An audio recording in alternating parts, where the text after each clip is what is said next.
hasil jualan telur dari ayam itu buat beli makan ayam itu masih sisa. Kalau hanya untuk kebutuhan kebun kami yang di sini udah lebih. Ya. Makanya beberapa orang ketika main di kebun ini dijual enggak, ya kita terpaksa dijual gitu loh. Karena memang secara kebutuhan kami udah cukup gitu.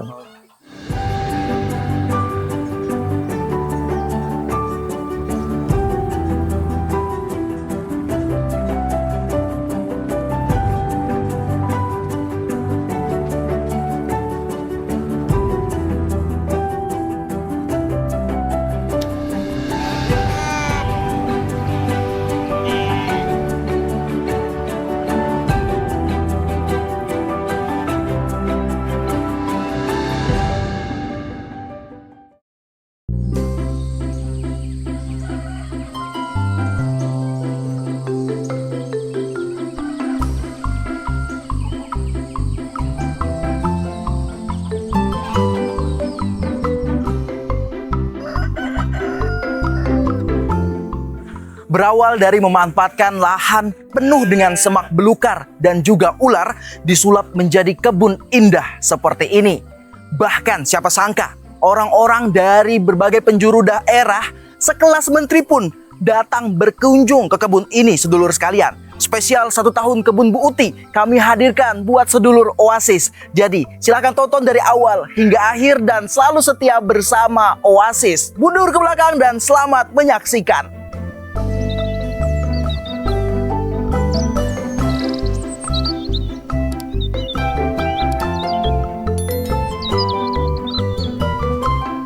Halo, assalamualaikum warahmatullahi wabarakatuh. Perkenalkan saya Bu Uti dan ini Pak Tri. Kalau awal berdiri awal sekali itu kayaknya Agustus, terus mulai posting itu November 2024. Jadi alhamdulillah mau genap setahun di kebunnya Bu Uti ini.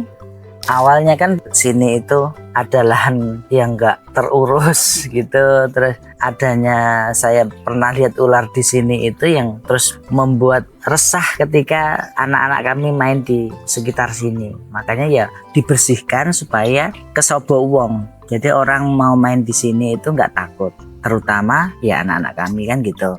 Kalau dalam proses berkebun itu bukan kita dari awal pengen berkebun gitu kan, hanya saja waktu itu karena kita sudah punya ayam menghasilkan telur, kemudian barulah kepikiran kita membuat kebun keluarga. Jadi Bu Uti selalu pengen mendokumentasikan sesuatu yang punya manfaat, dan waktu itu momentumnya adalah kita dibuat viral itu Mas. Maksudnya kita kan baru persiapan buka lahan, tapi orang sudah melihat kita sudah membuat desain integrated farming. Padahal kan baru buat bedengan, baru ada kandang ayam, kandang kambing. Kandang kambing pun kita belum ada isinya gitu loh. Terakhir malah ngisi kambing itu. Lah sedangkan pas kami viral itu kan pas kita bahas terkait dengan lahan untuk swasembada pangan keluarga, sehingga kami juga dituntun untuk konsennya di situ aja gitu loh.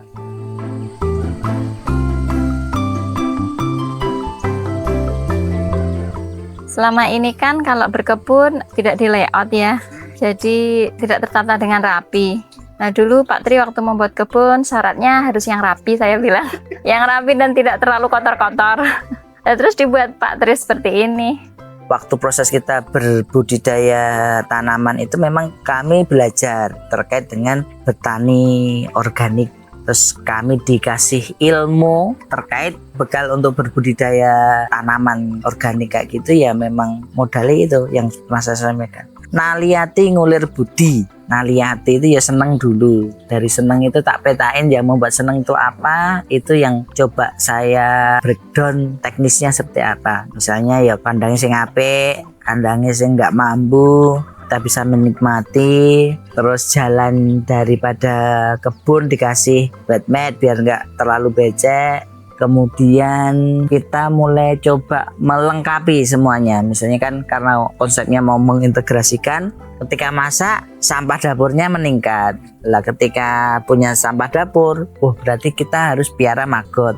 Jadi sambil jalan prosesnya ya pelan-pelan tadi. Ternyata habis swasembada sayuran, protein kita masak menimbulkan sampah harus cari solusinya, kasih maggot nanti hasil dari maggot kita kasihkan lele, dari lele nanti ada kotoran lele buat pupuk azolla, dari azolla kita bisa buat pakan bebek sama ikan. Nah, saya itu untuk dapat makan ikan nila itu kan kita nggak mengeluarkan kos gitu kan. Kemudian lele juga kan makannya maggot.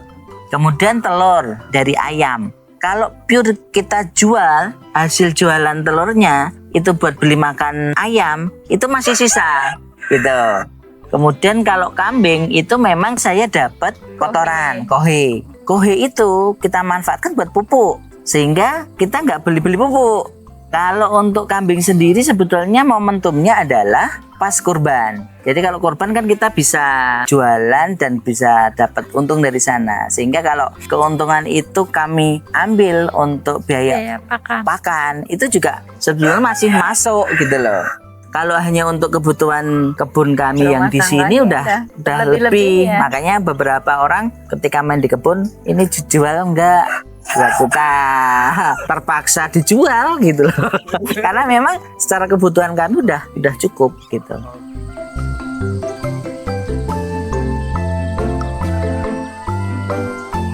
Alhamdulillah sekarang dengan adanya orang datang ke tempat kami, otomatis kami harus menyisihkan waktu untuk menemui tamu-tamu sehingga mau tidak mau harus ada yang ngelola. Dan alhamdulillah kita bisa membuka lapangan kerjaan walaupun nggak banyak. Kemudian kami digandeng sama IO untuk edukasi anak-anak, memperkenalkan anak-anak terhadap berbudidaya, kemudian ngolah sampah, kemudian piara ayam, keajaiban serangga, iya, keajaiban banyak air, hal gitu loh.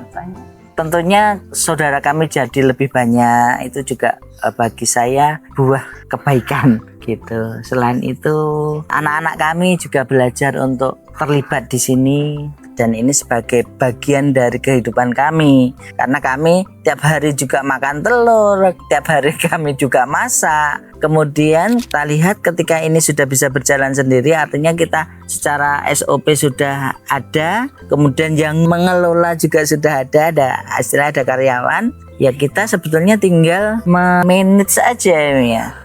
Ini bukti bahwa yang disampaikan guru kami benar, bahwa budi kebaikan itu yang muncul bahkan yang tidak kita prediksi kan gitu.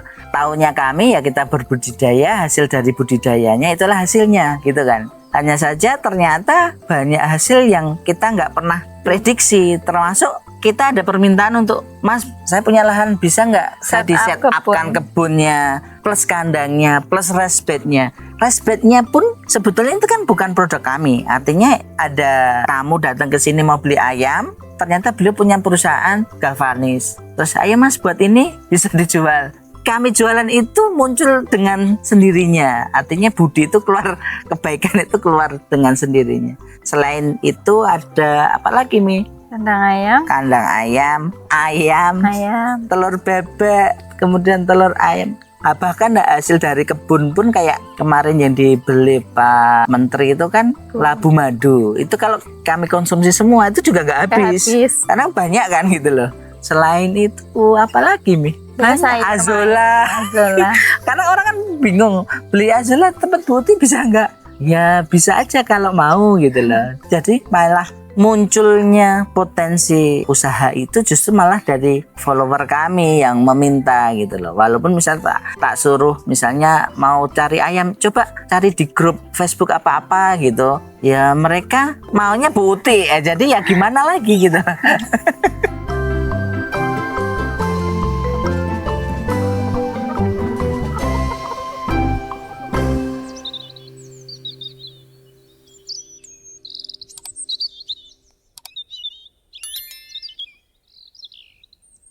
Jadi kalau saya posting video tentang ayam, itu pasti banyak yang nanya, itu ayam apa Bu? Itu ayam jenis apa Bu? Gitu tuh. Belinya di mana? Belinya di mana? Gitu tuh. Karena banyaknya pertanyaan seperti itu, akhirnya Pak Tri meminta bantuan Omnya untuk mengembangbiakkan ayam kami di rumah Om yang di Kulon Progo. Kebetulan kan Om sudah budidaya ayam ya, jadi sudah biasa mengelola banyak ayam. Ya, jadi kami menaruh beberapa indukan ayam kami di sana untuk dikembangkan. Dan semoga nanti ayam-ayam dari indukan kami ini bisa membantu teman-teman untuk memenuhi swasembada pangan keluarga proteinnya begitu. Jadi kalau ayam petelurnya kalau di kami Elba, kemudian KUB. Cuman KUB di tempat kami karena coba kami silangkan juga ya, maksudnya disilangkan lagi sama Elba dan White Lahore.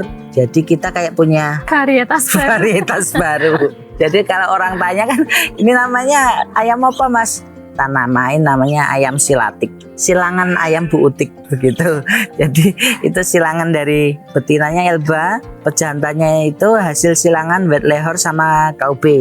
Kalau pengalaman kami yang kita sudah budidayakan di sini, kalau untuk produktivitas paling tinggi memang Elba. Tapi telurnya kecil. Kecil gitu. Makanya ini kamu nyoba juga yang Kuntara sama yang silatik ini. Kalau orang misalnya tanya ke kami minta pendapat baiknya yang mana, tergantung kebutuhannya apa. Misalnya ada yang memang untuk solusi limbah rumah tangga, kan habis masak dia punya limbah banyak, kami biasa sarankan yang makannya lebih banyak. Kalau kayak gitu berarti pilihannya jangan Elba. Kalau Elba kan makannya dikit. Kalau memang tujuannya adalah menggantikan telur daripada beli, kami sarankan Elba, tinggal kebutuhannya.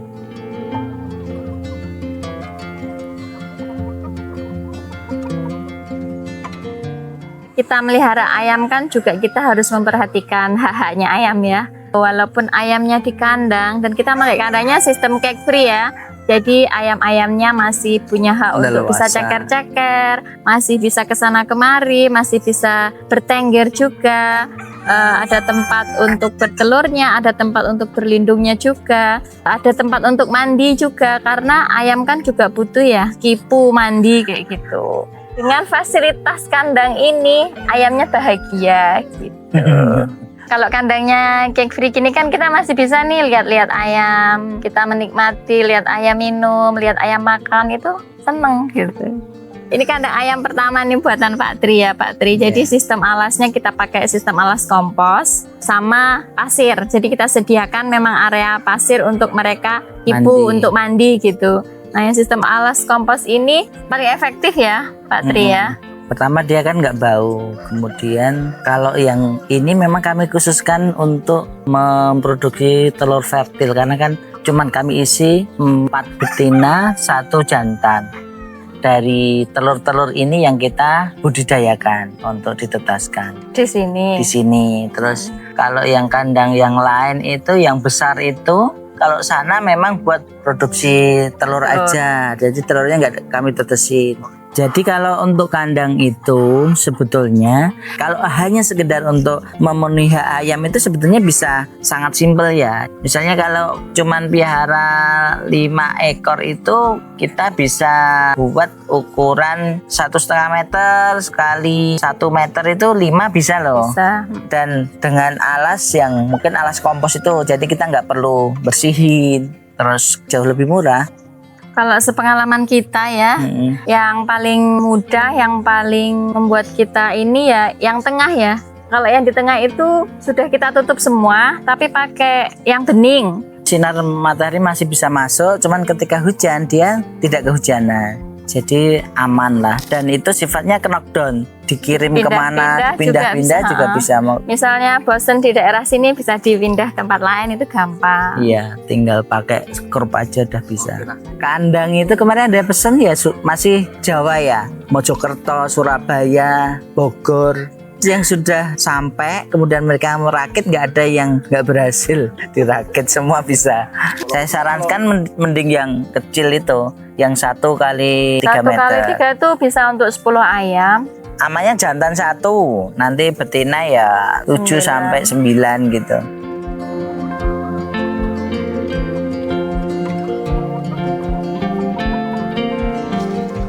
Kalau kami dulu, hal yang pertama pelihara ayam. Karena apa ya? Karena kita langsung rasakan hasilnya. Kita langsung senang. Setelah pelihara ayam, kita menanam yang mudah tumbuh dan cepat dipanen. Bisa kangkung, bayam, pokcoy, dan lain-lain itu. Setelah itu Mengalir apa adanya. ya nanti pasti nambah-nambah sendiri. Iya, karena gini, ilmu berbudidaya ini kan lebih banyak ilmu lakunya, Mas. Kita harus banyak prakteknya gitu loh. Sehingga kita nanti semakin lama ya akan tahu sendiri gitu loh. Kalau bingung mau pelihara ayam berapa, kan biasanya gitu ya. Ya itu disesuaikan aja dengan tempat yang mau buat kandangnya kira-kira berapa meter. Nah kalau kami standarnya 1 meter persegi diisi 3 ayam. Jadi kalau misal kandangnya itu 2 kali 1 bisa diisi 6 ayam. Kalau kami sarankan ya untuk kebutuhan keluarga aja dulu. Toh kami juga nggak berpikir untuk buat usaha untuk ternak ayam gitu kan. Cuman ketika proses berjalannya kami itu yang menuntun kami mau tidak mau untuk besarin gitu loh. Beberapa teman yang kesini juga gitu ya, Bi. Iya. Dia awalnya pelihara ayam ya untuk konsumsi sendiri. Tapi karena ayamnya itu telurnya enak, teman-temannya pada pesen juga. Itu dibuat sistem pre-order malahan. Kami ayamnya cuma berapa, tapi teman-temannya pada pengen gitu. Jadi kalau hanya untuk kebutuhan keluarga itu pertama lahan nggak harus luas. Kemudian yang tersedia di dalamnya itu ya cukup kandang ayam, komposter, rumah magot, habis lele itu udah cukup, udah jalan gitu loh. Baru nanti kalau itu udah jalan, kalau pengen usaha tinggal areanya digedein aja.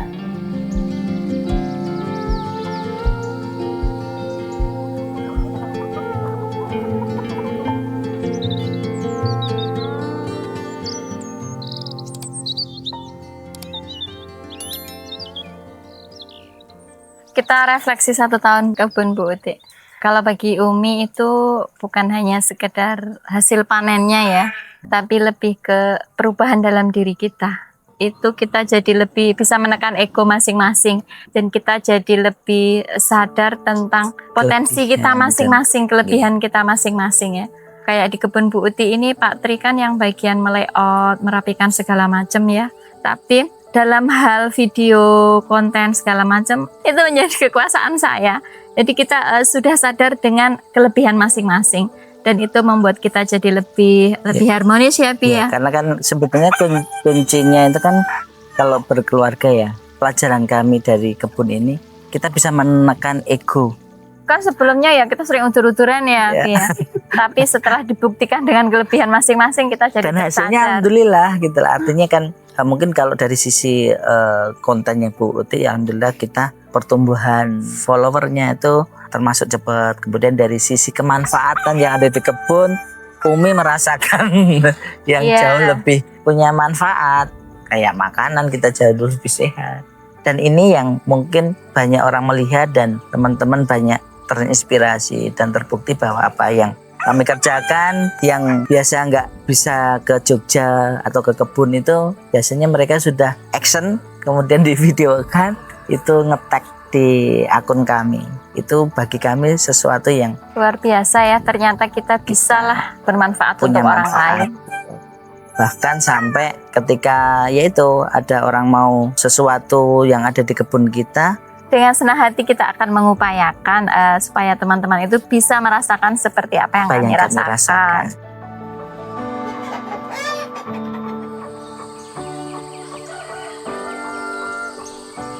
Kalau teman-teman ingin belajar atau ingin tahu lebih banyak tentang Bu Uti, tentang bagaimana kami memelihara ayam, tentang bagaimana Pak Tri bercocok tanam dengan pertanian organik, teman-teman bisa kunjungi akun Instagram @bu_uti, bisa DM, kalau pas lo kita akan balas gitu. Terima kasih. Assalamualaikum warahmatullahi wabarakatuh. Waalaikumsalam warahmatullahi wabarakatuh.